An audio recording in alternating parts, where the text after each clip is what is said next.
In the AEI's end, two characters, Kanan and Serhat, chat about the time needed to complete their ongoing task, as plans about their departure has been rumored. Serhat responds that it would take a couple of hours and then departs. Subsequently, Serhat informs Anton about his conversation with Kanan, which prompts Anton to urgently instruct Serhat to stop the car. Amidst this, Kanan stealthily makes her way into Anton's house, where she begins to gather crucial evidence. She discovers and collects several tapes belonging to Murat, adding to her growing collection of pivotal information. Her search leads her to the hidden room where Anton's family is being kept in quarantine. However, as Kanan is exploring the room, Anton unexpectedly enters, catching her off guard. In a tense moment, Anton points a gun at Kanan, but soon lowers it. He then decides to reveal to her the knowledge he has acquired about the pandemic, allowing her to leave with the information. Wasting no time, Kanan heads straight to Fazil, Anton's boss, to report her findings. She presents Fazil with footage from a subway camera and shares her belief that Murat is currently in the 6th zone. Kanan also informs Fazil that she has a contact capable of gathering further details about who Murat is searching for in the 6th zone. Fazil, keen on ensuring the integrity of the evidence, questions whether all the original copies are accounted for. Kanan confidently confirms that they are, ensuring that the crucial evidence remains intact and unaltered. The plot thickens as Murat and Sul venture into the market to acquire tapes. Their mission takes an unexpected turn when Yasemin, the mysterious lady from the hotel, intercepts them. She hands Murat a phone with a crucial instruction. The phone will ring only once, and if he misses the call, he will lose the opportunity to gain any information about Özgür, his long-sought friend. Shortly thereafter, a man approaches Murat and Sul, presenting them with a perplexing and unsettling request. They must undress for a security check. Compliance leads them to the next phase of their journey, where they are separated. Sul is taken away by some men, while Murat is escorted to an undisclosed location. At this new, unknown place, Murat faces a daunting and dangerous challenge. He is informed that he must navigate a maze filled with jabberers to save Sul's life. Murat bravely enters the maze in search of Sul, but the task proves overwhelming and he ultimately collapsed amidst the chaos. Meanwhile, the narrative shifts to Kanan and Fazil. Fazil has Kanan listen to several recordings. During this process, in a dramatic and unexpected development, Kanan becomes infected by the pandemic.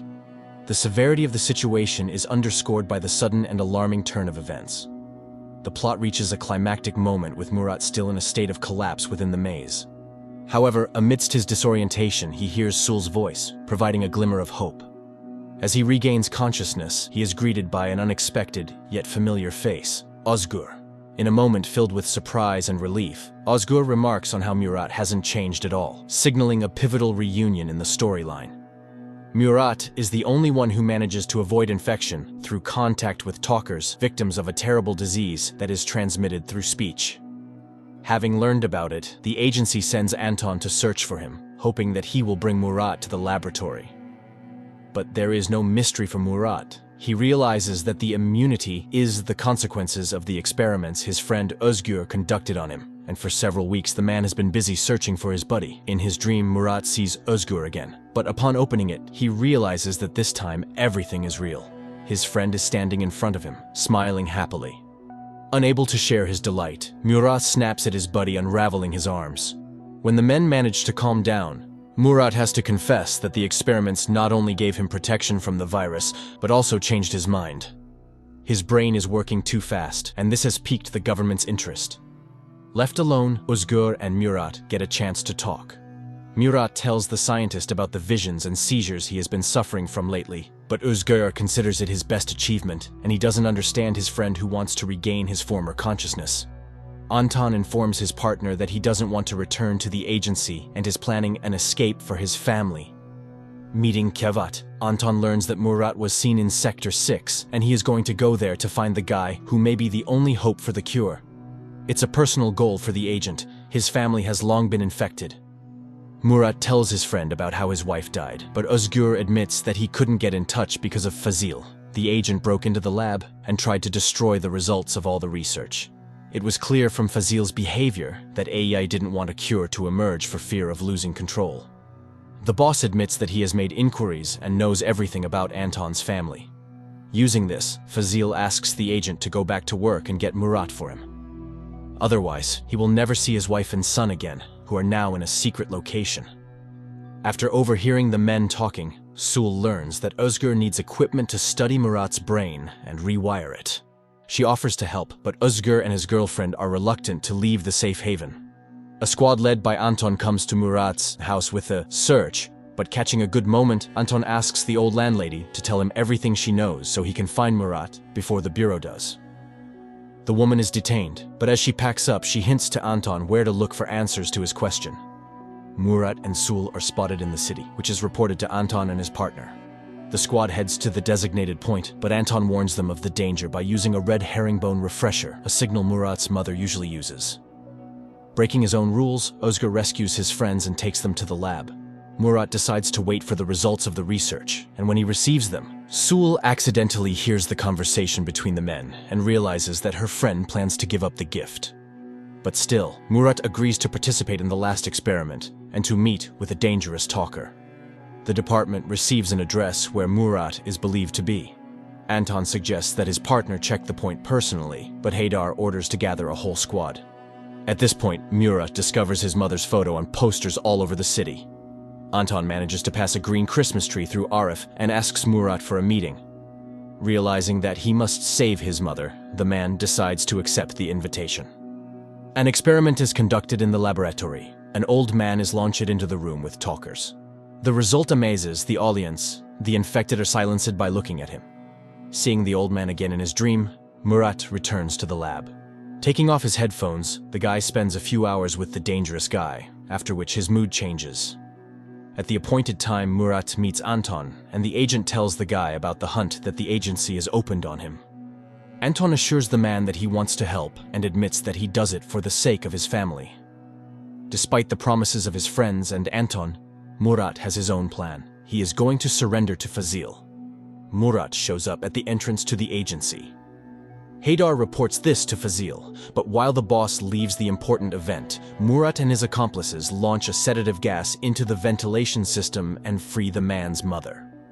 Haydar manages to regain consciousness, and the fugitives become the agent's target. Anton comes to their aid again, and the company escapes, leaving the building staff on the floor. As punishment for the betrayal, Fazil orders to leave Anton to his wife and son, but he is stopped by Murat's call. The guy informs that he is ready to share important information personally with Anton. Murat and Sul learn that Yasemin is preparing an attack on the agency. The girl tries to stop her friend by reminding how many victims it will bring, but the conspirators turn out to listen and take away the only proof, a coded document. Then Murat uses his gift. He reconstructs a complex cipher in his memory to prevent the attack.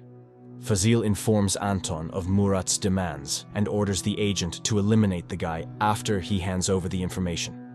To reassure himself, the boss orders Haydar to eliminate both of them if Anton breaks the rules. Anton and Murat meet on an abandoned boat, and the agent tells his buddy about the boss's order and the surveillance. Assuming this option, Murat activates a trap, and the men manage to escape from Haydar's men. Left alone, the agent admits that he was able to get the family out of the agency and they are safe. He asks Murat to be honest and tell him if he can cure them, but the man is afraid of giving false hope and says he doesn't know the answer. Anton arrives at a secret location where his wife and son are hidden. The chatterers talk non-stop, but the man can't hear them because of the trusty headphones. At Murat's request, Fazil allows the townspeople to march in a procession to fight the epidemic. A huge crowd gathers at the monument to the talkers, but the friendly rally is attacked by law enforcers and Murat realizes that Fazil has tricked him. Also suddenly, the riots subside, but Sul loses in the crowd the rose she wanted to plant near the monument. The girl has to address the crowd, and in a couple of minutes the flower pot rises above their heads and passes into her hands to take an important place. Murat tells Fazil the time and place that Yasemin's group plans to use for the attack. Having learned that Arif will be among the attackers, Murat tries to stop the sabotage, but he fails to do so, and the guy, along with the others, falls into the hands of the law enforcers. The gang is taken out of town and prepared for punishment, but when the law enforcers take off their masks, Anton and Murat are under them, who manages to intercept the guys before Fazil's men did. Fazil makes a speech and puts his powers in the hands of a young adversary who dreams of finding a cure. To celebrate an important event, the president of AEI invites guests to a banquet, but he himself does not enter the building, and a minute later an explosive wave sweeps through the city. Fazil makes accusations against the civilians, promising to sue everyone involved. After learning that it was Murat who passed the information to the agency, Sul blames his friend for what happened.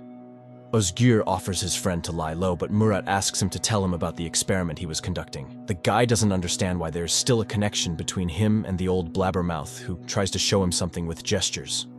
Coming to another date with the old man, Murat tells about his dreams to the doctor and learns from him that the chatterer was found in the forest, who appears in the visions. Looking at the old man's smile, Murat realizes that he knows what the clue is. Fazil is given the authority to kill civilians, and columns of military equipment head into the city.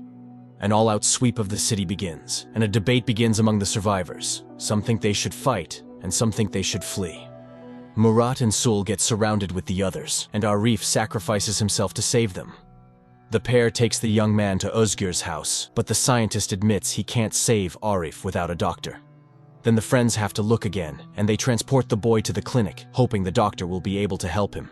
While Fazil prepares for a mass attack, Murat comes to the old man's isolation ward, but they again fail to establish contact. The man is asked to go to Arif's room to say goodbye to him.